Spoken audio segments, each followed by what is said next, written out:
Dans l'amour, il y a beaucoup de choses ou beaucoup de personnes qu'on peut aimer. Celle qui nous jette un plus grand défi, c'est celui d'aimer nos ennemis. Donc, nous sommes invités à développer la maturité spirituelle nécessaire pour arriver à une place où on va aimer nos ennemis.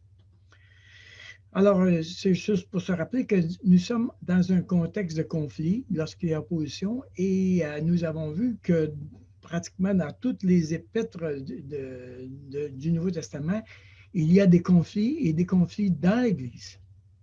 Donc, on peut dire en même temps qu'aimer ses ennemis, c'est aussi aimer des frères et des sœurs qui sont dans une position d'ennemi dans notre propre entourage et dans l'entourage de l'Église elle-même. Donc, comment aimer un frère ou une sœur qui est notre ennemi dans l'Église? Alors, nous avons examiné les différents indicateurs de à quoi ressemble une personne qui est en mode ennemi. Et là, présentement, nous sommes en train d'examiner les indicateurs d'une personne qui est en mode ami. Alors, le premier indicateur qu'on a vu, c'est que je réfléchis comment je peux faire du bien à l'autre. Donc, l'ennemi, l'ami, lui qui est en mode ami, est en train déjà de réfléchir comment ça va tourner pour lui faire du bien, comment on va faire du bien à l'autre. Le deuxième élément, c'est je poursuis l'autre. Okay? Je ne le fuis pas, au contraire, je le poursuis. Où es-tu? Tu es mon prochain. Je veux être ton prochain et je veux te faire du bien. Où es-tu? Et c'est ce que Dieu fait avec Adam et Ève dans le jardin. Il poursuit Adam et Ève. Où êtes-vous? Le troisième indicateur du mode ami, c'est je veux retrouver l'autre.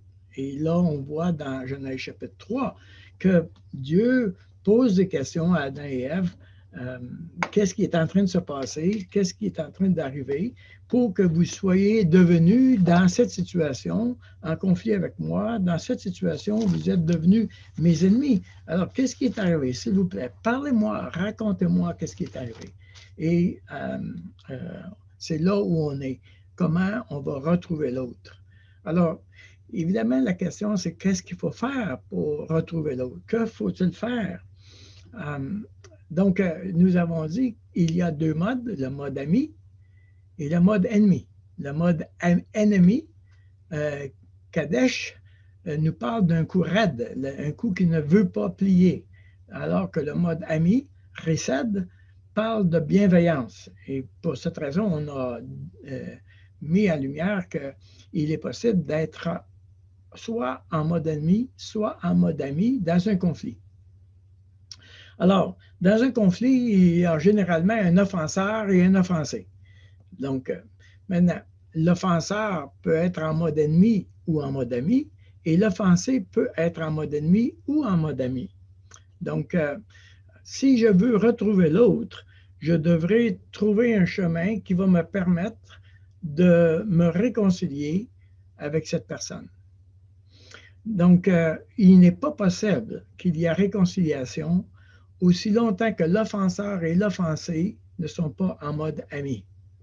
Aussi longtemps que ça n'arrive pas, il n'est pas possible qu'on soit dans une situation en mode de réconciliation, aussi longtemps qu'on n'est pas dans le mode ami.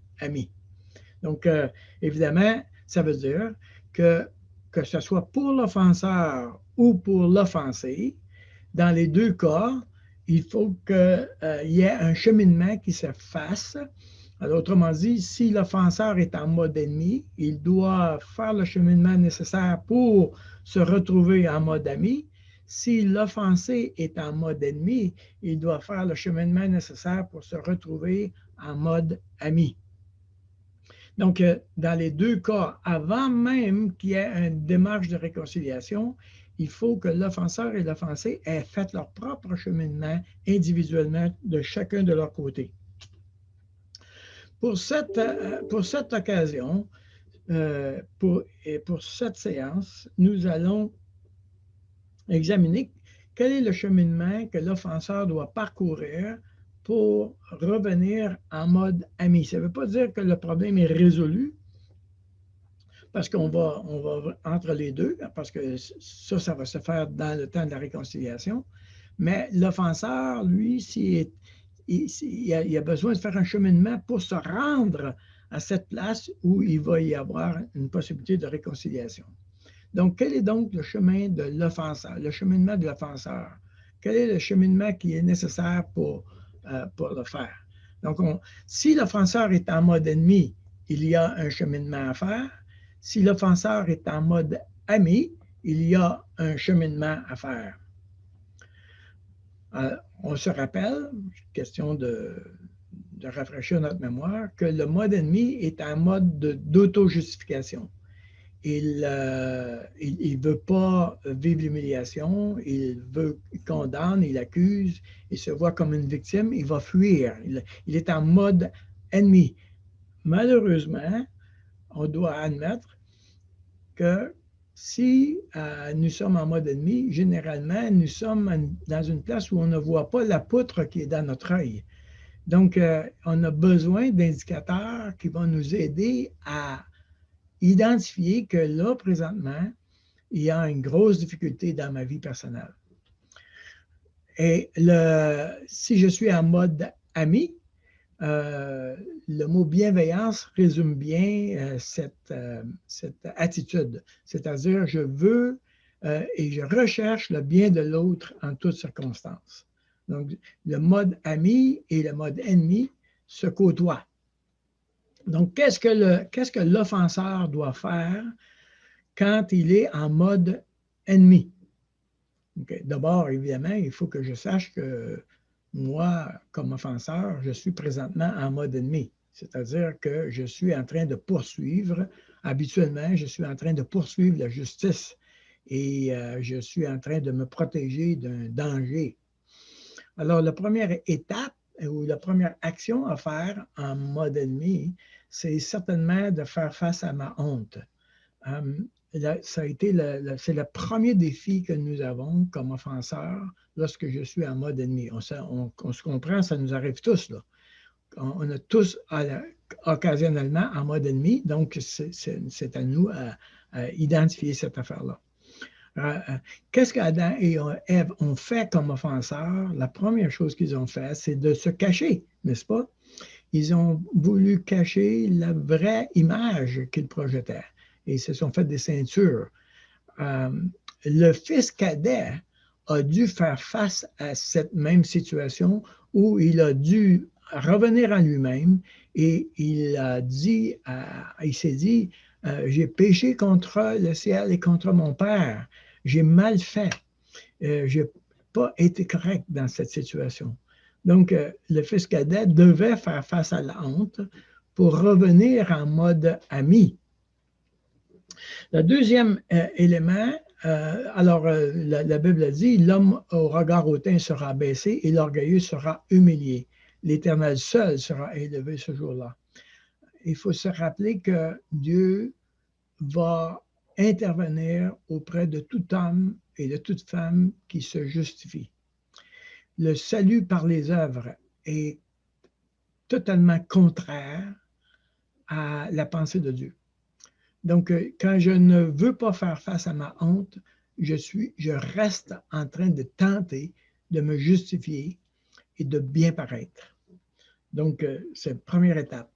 Deuxième élément, je dois renoncer à établir ma propre justice. Dans cette situation, l'offenseur, les actions qu'il a posées comme offenseur a été de tenter de régler le problème par lui-même. Donc, il a voulu établir sa propre justice. Et ça, c'est vraiment notre façon naturelle, habituelle de faire les choses. C'est-à-dire que nous voulons régler les choses par nous-mêmes, nous voulons nous sauver nous-mêmes, nous voulons prendre les choses par nous-mêmes. Nous sommes dans un salut par les œuvres où on veut établir notre propre justice. Ça, c'est tous les hommes qui font ça, tout le monde, chacun de nous. La Bible elle nous dit dans Romains chapitre 10, ne connaissant pas la justice de Dieu et cherchant à établir leur propre justice, Ils ne se sont pas soumis à la justice de Dieu, ne cherchant pas à établir leur propre justice. Et cherchant à établir leur propre justice, je m'excuse, ça c'est réellement notre premier réflexe de tenter de résoudre les choses et d'obtenir justice. Le troisième élément que l'offenseur doit parcourir pour arriver en mode ami, ça va être de confesser sa faute. Que l'offenseur puisse voir en quoi il a manqué, en quoi il n'a pas été correct. Donc, de confesser ma faute est vraiment important. La parole de Dieu nous dit, si nous disons que nous n'avons pas de péché, nous nous séduisons nous-mêmes et la vérité n'est point en nous. Si nous confessons nos péchés, il est fidèle et juste pour nous pardonner et pour nous purifier de toute iniquité. Donc, nous sommes invités à examiner la poutre de notre œil et à sonder notre cœur et voir en quoi nous avons manqué. Cette situation va nous amener à être en mode ami. Maintenant, je peux avoir été un offenseur, même en mode ami. Je peux avoir blessé l'autre, même en mode ami. Par exemple, Pierre a renié son ami. Il a renié Jésus. Il voulait se protéger. Il voulait se protéger lui-même au détriment de son ami. Évidemment, Pierre aimait Jésus. Il était en train de se protéger, mais il ne savait pas comment faire. Le moyen qu'il a employé pour le faire a blessé son ami, Jésus. C'est très, très courant que nous sommes en train de blesser l'autre parce que nous avons utilisé la mauvaise manière de faire les choses. Alors, tout ce qu'il y a à faire, évidemment, je suis déjà en mode ami. Tout ce qu'il y a à faire, évidemment, c'est de demander pardon à l'autre de l'avoir repensé. Le deuxième élément qui est là, c'est que je peux être en mode ami et je peux avoir offensé l'autre parce que j'ai posé une action qui a attristé l'autre. C'est-à-dire que quelquefois, on doit exhorter un frère, une sœur. Il y a un comportement qui est pas correct. Il y a un comportement qui doit être repris. Et quelquefois, on pose une action en vue de reprendre le frère et la sœur. Et cette action-là va causer de la tristesse à l'autre. Donc, nous savons cette situation-là avec Paul, par exemple. Il dit quoi que il avait exhorté les Corinthiens à ce moment-là. Puis il dit quoi que je vous ai attristé par ma lettre. Il est conscient de ça. Je ne m'en repens pas. Et si je m'en suis repenti, alors je ne me repens pas d'avoir exhorté. Si je me suis repenti, c'est à cause que je n'aurais pas voulu vous attrister. Mon point n'était pas de vous blesser. Mon point était de vous reprendre. Mais je me réjouis à cette heure, non pas de ce que je vous ai attristé, vous avez été attristé, mais de ce que votre tristesse vous a porté à la repentance. Et là, il se réjouit. Il célèbre le fait que son exhortation a porté du fruit et il a conduit les Corinthiens à changer de chemin et à changer de comportement, ce qui a été formidable et qui a amené vraiment une résolution extraordinaire du problème. Dans tous les cas, que ce soit pour l'offenseur, l'attitude d'humilité est très certainement au cœur de la question.